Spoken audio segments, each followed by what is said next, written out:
स्वागत है गुरुकुल सत्यार्थ क्लासेस में। मैं दयानंद आज आप लोगों को वीडियो लेक्चर के माध्यम से जो राज व्यवस्था है यानी कि पॉलिटी का जो सेक्शन है वो आज शुरुआत कर रहे हैं। ये पॉलिटी का इंट्रोडक्शन वीडियो है और इंट्रोडक्शन वीडियो इसलिए मैं बोल रहा हूँ क्योंकि किसी भी सब्जेक्ट को पढ़ने से पहले हमें ये जानना बहुत ही ज़रूरी है कि हमें उस सब्जेक्ट में क्या पढ़ना है और किस चीज़ के बारे में हमें जानकारी मिलेगी। तो ये जो पॉलिटी है ना, जिसे हम राज व्यवस्था कहते हैं, ये समझिए तो आपको अगर छोटे इकाइयों में बोला जाए या अपने घरों के रूप में बोला जाए तो जैसे घर चलाने के लिए हमारे गार्जियन, हमारे पिताजी जो नियम बनाते हैं ना, वही नियम हम लोग जब बड़े पैमाने पर देश को चलाने के लिए बनाते हैं या शासन चलाने के लिए बनाते हैं तो वो वहाँ पे राज व्यवस्था के रूप में कहा जाता है। अब हमारे घर में गार्जियन ने हमें नियम बना दिया है कि अब 7 बजे शाम तक आपको आ जाना है या सुबह में 5 बजे जग जाना है, तो ये भी तो एक नियम है ना। किसके लिए है? एक घर के सदस्य होने के नाते हमें भी उसको फॉलो करना है। इसी तरह से जब संविधान बना तो संविधान जो है राज व्यवस्था के रूप में जब हम पढ़ेंगे तो वो भी नियम आम जनता के लिए बना, वहाँ के लोगों के लिए बना कि आपको सुविधाएं ये दी जा रही है और आप पे रिस्ट्रिक्शन ये किया जा रहा है। तो ये जो सारे चीज़ है ना हम लोग पॉलिटी के तहत पढ़ेंगे, समझे। तो आज जो है पॉलिटी का इंट्रोडक्शन वीडियो में मैं आपको बस संवैधानिक जो विकास का क्रम है उसे बताएंगे, क्योंकि किसी भी जगह अगर किसी भी शासक को देखेंगे तो वो अपने इतिहास से राज व्यवस्था का, इतिहास से, अच्छे से सुनिएगा, इतिहास से शिक्षा लेके राज व्यवस्था के माध्यम से शासन चलाने की पद्धति अपनाता है। अगर इतिहास में किसी राजा की कोई गलती आई है या वो प्रजा को तंग किया है या प्रजा उससे कुप्रभावित थी, प्रजा उससे नाराज थी, तो लोग बोलते हैं कि इस राजा का शासन है ना या राजा को जो शासन चलाने की तरीका है ना वो गलत है, उसको देखा जाता है। तो हमें जब भी किसी भी चीज को पढ़ना है तो ये मिलाना पड़ता है, आपको सोचना पड़ता है कि हम किस लिए पढ़ रहे हैं। तो अब देखिए हम लोग जो राज व्यवस्था है ना, राज व्यवस्था एक टॉपिक है, राज व्यवस्था एक आपका सब्जेक्ट है जिसमें हम लोगों को मूल रूप से भारतीय संविधान को पढ़ना है। क्या चीज को पढ़ना है? भारतीय संविधान को पढ़ना है। संविधान की आवश्यकता हमारे देश में क्यों हुई या पूरे दुनिया में संविधान, कॉन्स्टिट्यूशन बनाने की आवश्यकता क्यों हुई, और अगर संविधान बनाया गया तो क्या ये एक रिकॉर्डेड है यानी कि इसे लिखा हुआ है या कहीं पे अलिखित है। तो अब देखिए जब इस व्याख्या में जाएंगे तो आगे हमारे क्वेश्चन के माध्यम से ये आ जाएगा। जब हम इसके संविधान के स्रोत पढ़ेंगे तो हम देख लेंगे किस संविधान, किस देश का संविधान लिखित है और किस देश का संविधान अलिखित है। कहाँ पे जनता की शासन होती है, कहाँ पे जनता के प्रतिनिधियों के द्वारा शासन होती है, कहाँ पे एक ही पार्टी की सरकार बनती है और कहाँ पे एक ही राजा, जिसे हम लोग तानाशाह कहते हैं, के द्वारा शासन किया जाता है। ये सारा चीज हम लोग राज व्यवस्था के तहत पढ़ेंगे। अब आते हैं हमारे अपने संविधान पे चर्चा करते हैं और हम संविधान के बारे में देखते हैं कि भारत को संविधान की आवश्यकता क्यों पड़ी। भारत की जनता, ये जो भारत का ऐतिहासिक क्रम है, जब हम लोग महाजनपद के काल से चलते हैं, हमें ये ज्ञात है कि लिच्छवी जो है पूरे दुनिया में गणतंत्र का प्रथम साक्ष्य लिच्छवी से ही प्राप्त होता है। गणतंत्र जो कि आप जब पढ़ेंगे तो वो सामने आ जाएगी। गणतंत्र का मीनिंग क्या होता है ये आपको आगे हम डिफिनेशन में बताएंगे। राजाओं का शासन हमने देखा, तानाशाहों का शासन हमने देखा, हमारे विदेशी शासकों का शासन हमने देखा, हम अरबों के शासन को देखे, हमने अंग्रेजों के शासन को देखा। मूल मेरा कहने का तात्पर्य यह है कि संविधान को पढ़ने से पहले हमें प्रत्येक शासन की कुव्यवस्थाओं और व्यवस्थाओं को देखते हुए जो अंग्रेजों ने सुधार किया या जो अंग्रेजों से हमें प्रभावित हुई, हमारी जनता जो त्रासती हुई, वो भी देखना है। अंग्रेज हमारे लिए कुछ अच्छा किए तो कुछ बुरा भी किए। बुरा करने का श्लोक ये है कि हमारे देश के ड्रेनेज सिस्टम यानी कि यहाँ से जो है पैसे का निष्कासन जो हुआ वो हमारे देश की कमर तोड़ के रख दी। लेकिन अगर बात की जाए कि उनकी देन क्या है, तो आज हम उनकी देन को फॉलो करते हुए अपने देश के संविधान का निर्माण करते हैं। मैं नहीं, ये निर्माण हमारे प्रारूप समिति के अध्यक्ष की अध्यक्षता में, जिसके 7 सदस्य थे, डॉक्टर अंबेडकर साहब के द्वारा किया गया था। अंबेडकर साहब भीमराव रामजी अंबेडकर उनका पूरा नाम है। आगे देखते हैं। तो मेरे कहने का साक्ष्य है कि जो अंग्रेजों ने 2 साल शासन किया, जो वो अंग्रेजों ने 2 साल शासन किया, उनके शासन करने का तरीका क्या था, उनके द्वारा जो नियम कानून लिए जाते थे वो कैसे लिए जाते थे, वही तो हमारा संवैधानिक विकास का क्रम है। वहीं से तो हमने संविधान को जानने का कोशिश किया, वहीं से तो हमें पढ़ना है। तो आज का जो ये वीडियो लेक्चर है, इंट्रोडक्शन के माध्यम से हम बस आपको यही दिखाना चाहते हैं कि जो अंग्रेजी, जो ब्रिटिश रूल ने हम पे शासन की, वो किन किन एक्ट, किन किन चार्टर्ड, किन किन नियमों के द्वारा और कब कब लाया गया था, किस द्वारा शासन किया गया। इसके बाद जब हम संवैधानिक जो विकास का क्रम है उसे 2 पार्ट में करके पढ़ेंगे। पहला कंपनी के अधीन शासन और दूसरा जो है ब्रिटिश ताज या ब्रिटिश क्राउन के अधीन शासन। 2 पार्ट में पढ़ेंगे, 2 वीडियो लेक्चर आएगा। एक वीडियो लेक्चर में कंपनी के द्वारा जो शासन की प्रक्रियाएं थी, जो नियम कानून थे, जो चार्टर थे, उसको पढ़ेंगे, और दूसरे के द्वारा जो है ब्रिटिश क्राउन के द्वारा जो नियम लाए गए थे उसको पढ़ेंगे।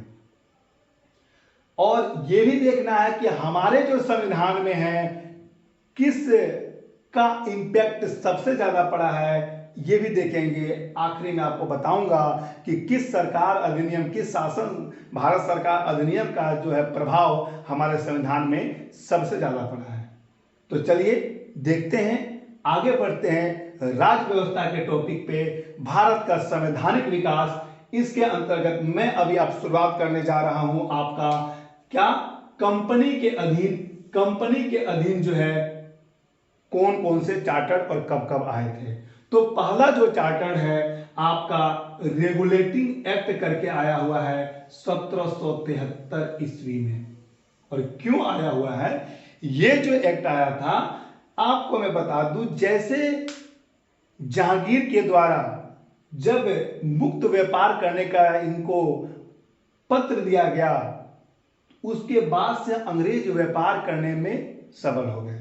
लेकिन हमेशा क्या होती है कि जब हम किसी संगठन से जुड़े हैं तो संगठन का लाभ देखना चाहिए।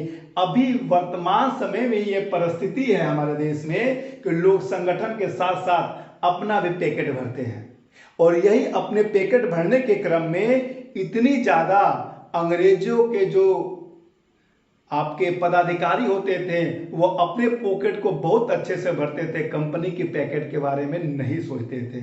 और उसी को खत्म करने के लिए, उसी को रोकने के लिए रेगुलेटिंग एक्ट 1773 आया। समझे? अब जब हम आगे व्याख्या करेंगे तो इसमें देखेंगे इसके तहत सर्वोच्च न्यायालय की स्थापना होती है। उसके अध्यक्ष को, उसके मुख्य जो न्यायाधीश है सर एलिजा इम्पे हैं। क्या क्या है सब उसमें देखेंगे। इसमें फिर रिफॉर्म किया गया पिट्स इंडिया एक्ट 1784 के द्वारा। इसके बाद आते हैं 1786 में भी कुछ सुधार किए गए हैं। चार्टर्ड एक्ट 1813 जो कि आपके आज बोला जाए तो यहां से हमारे शुरुआत होती है हमारे नॉलेज बढ़ने की, नॉलेज पूरी तरह से बढ़ने की। क्यों? क्योंकि पहली बार अंग्रेजों के द्वारा शिक्षा पे जो है 1 लाख रुपए खर्च करने की योजना चार्टर एक्ट 1813 के द्वारा लाया गया था। इसके साथ अन्य चीजें भी आई थी। ईसाई मिशनरियों का आगमन हुआ था। आपका जो एक अधिकार था कंपनी का, ब्रिटिश ईस्ट इंडिया कंपनी का जो एकाधिकार था उसको समाप्त किया गया। एकाधिकार का मीनिंग दो है।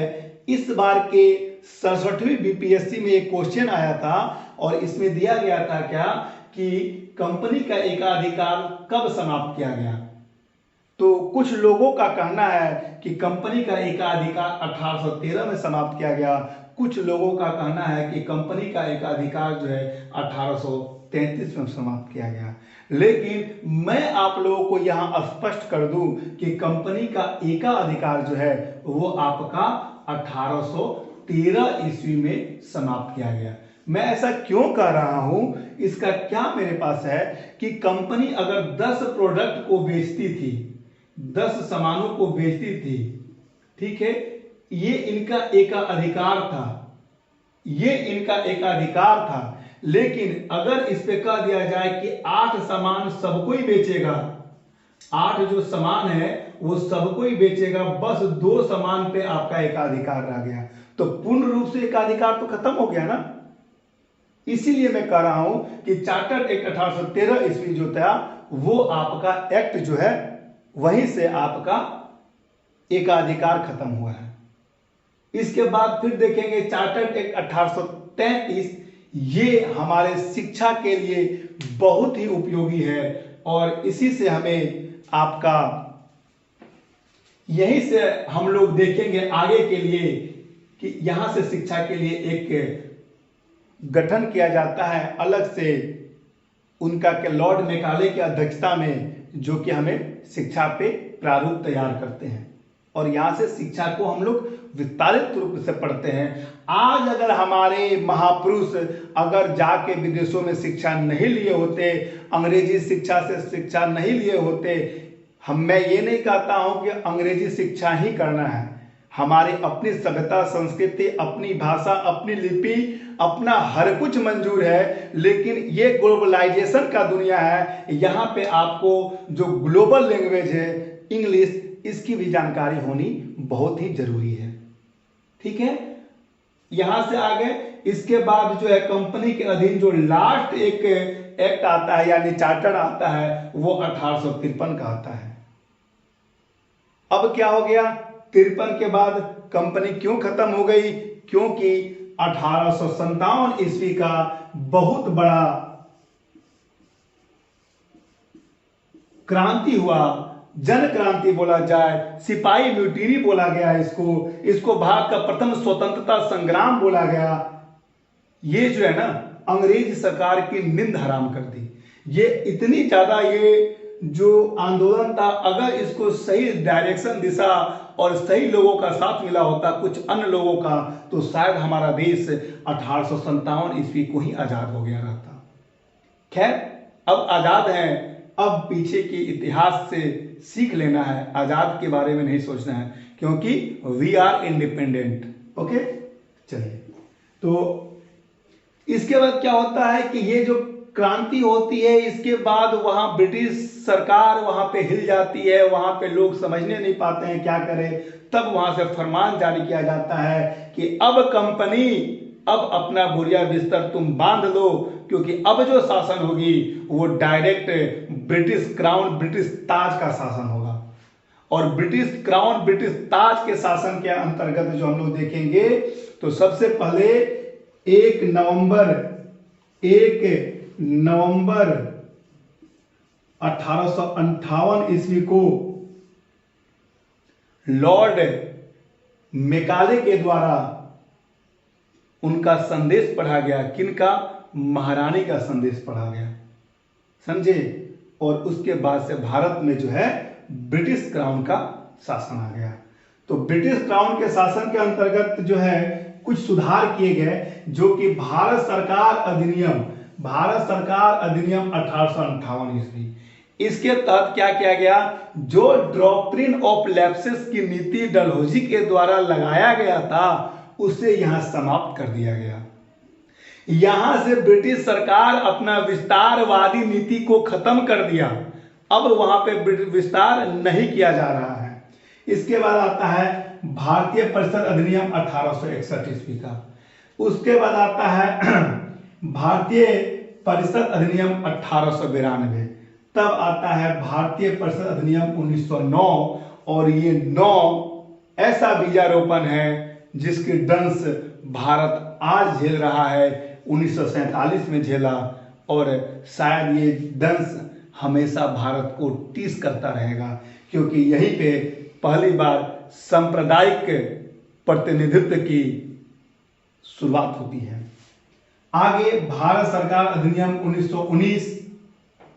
उसके बाद आता है भारत शासन सरकार अधिनियम 1935, और तब आता है हमारा भारत सरकार स्वतंत्रता अधिनियम 1947, और यहां से हम लोग अपने आप को स्वतंत्र घोषित करते हैं, और तब जाके संविधान निर्माण की प्रक्रिया चालू होती है। संविधान निर्माण की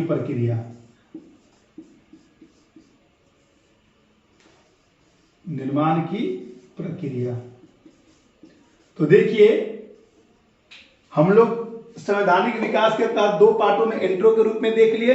नेक्स्ट वीडियो में हम लोग जो है कंपनी के अधीन जो शासन है इसको पूरी तरह से देखेंगे। और जाते जाते आपको बता दें, मैं बताया था पहले आपको कि मैं बताऊंगा कि हमारे संविधान पे सबसे ज्यादा किस अधिनियम या किस एक्ट का प्रभाव पड़ा है, तो वह है भारत सरकार अधिनियम 1935। ये आप लोग आज एक क्वेश्चन के रूप में याद कर लेंगे। अगर ये वीडियो लेक्चर आपको अच्छा लगे, आपको लगे कि इससे आपके एग्जामिनेशन में आपको सुविधाएं मिलेगी, आपको सफलता की ओर अग्रसर करेगा, तो जरूर मेरे चैनल से जुड़े गुरुकुल सत्यार्थ क्लासेस के चैनल को सब्सक्राइब करें, लाइक करें, शेयर करें, कमेंट करें। जय हिंद।